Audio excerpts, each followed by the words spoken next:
Hello, this is Tim Hellman. This is Frank Eugene Hall.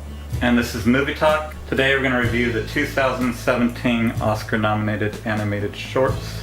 And they are Pearl, a 6-minute animated short film. This one is about a young girl and her father that chased their dreams by traveling across the country in a hatchback, which they also live in at times. It was directed by Patrick Osborne, who also directed 2014's Oscar-winning Feast from Disney. What did you think of this one?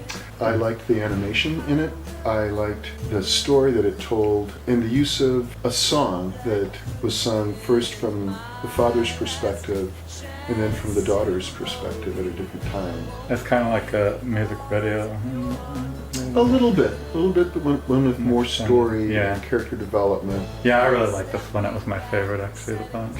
It was good. There were some others that kind of teary-eyed a little bit. No?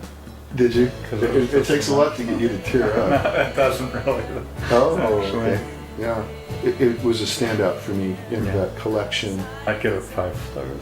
I gave it a 4.5. The next animated film we're going to review is Piper, 6-minute Pixar short that played in theaters before Finding Dory. This one is about a baby sandpiper trying to deal with hydrophobia. It was directed by Alan Barolero. What did you think of this one? It was charming, as are most of Pixar's. They're always really touching, usually. I mean, this was cute. It was very cute. It was maybe a little too cute. But if you're an animal lover, I think you'll adore it. I guess, and it wasn't like hydrophobia. Dealing with hydrophobia, it was the waves. It wasn't just like water. It was like this huge wave comes in, and that was pretty terrifying. It does let you see what it might be like to be a little baby bird. And how strange life is. And that's why I liked it. So I'd give this one 4.5. I'm more of a 4 for it. When I first thought I only gave it 3.5, and I don't know why. I would have liked a little less cute. I felt it was being just a little manipulated about how cute it was. The next animated short we're going to review is Blind Vaisha. It's an 8-minute short from Canada. This one is about a girl with one eye that can only see the past and another eye that can only see the future, which prevents her from ever living in the present. It was written and directed by Theodore Ushiv, and it stars the voice of Caroline Darvanis. What do you think of this one? Quite unusual. Yeah, really bizarre. It was like unfolding and you're realizing, okay, so she can't comprehend the present because it's not the past or the future. You realized, okay, this is more of an existential philosophical treatise, kind of, Mm-hmm. I like all that, but the ending didn't satisfy me.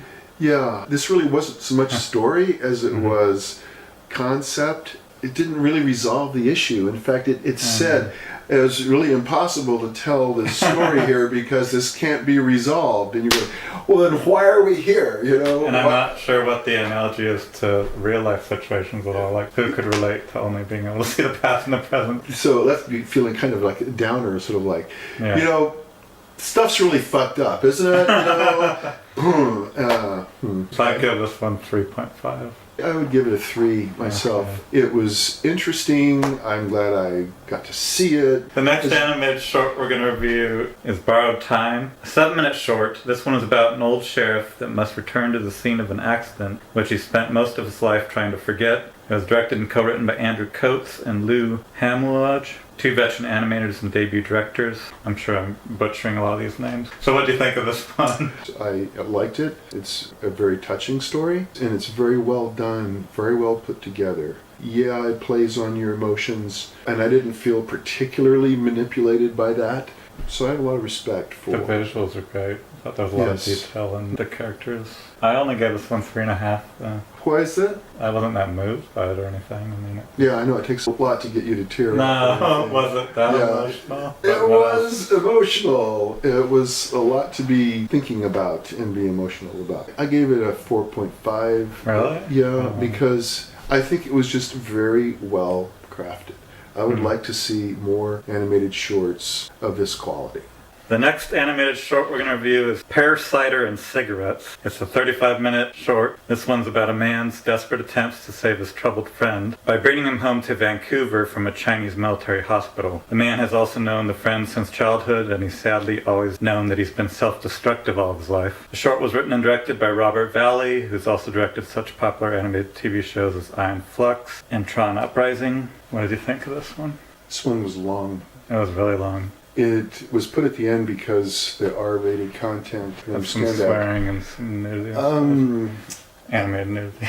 Yeah. Animated pubic hairs.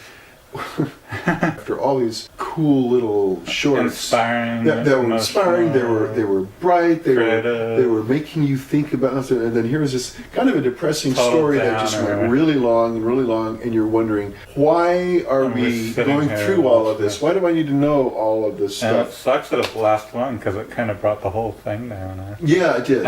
I gave this one 3 stars. I'm there at 3 also. The way it was put together was decent. I would have just shortened a whole lot of it.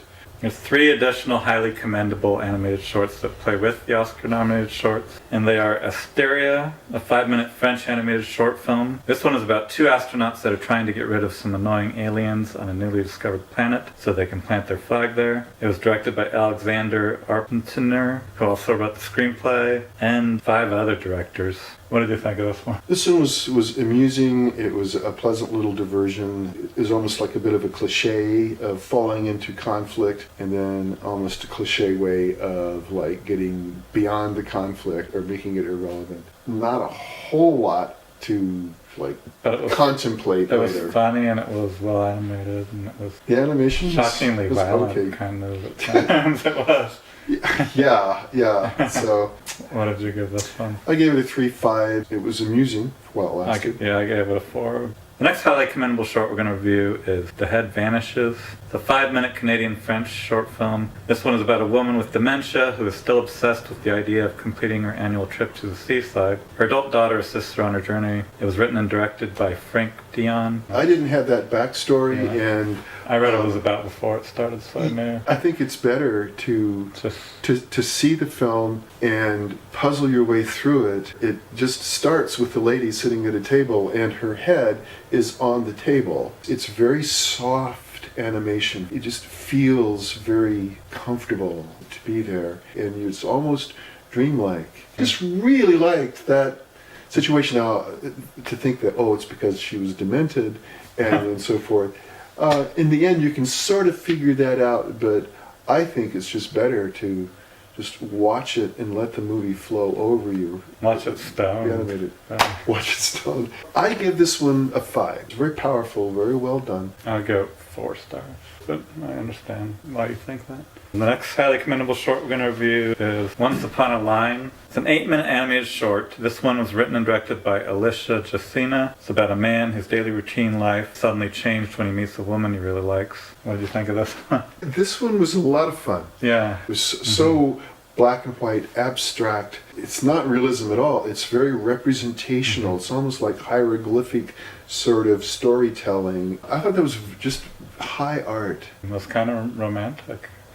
Yeah, there was a romantic story that was told. I go 4.5 stars. I give it 4. It was very well done. And as a whole, what rating would you give the whole theater going experience? You know, if you would drop out the pears and cider at the end, I would give it a 4.5. With it, it's a 4, but just barely. I'd agree.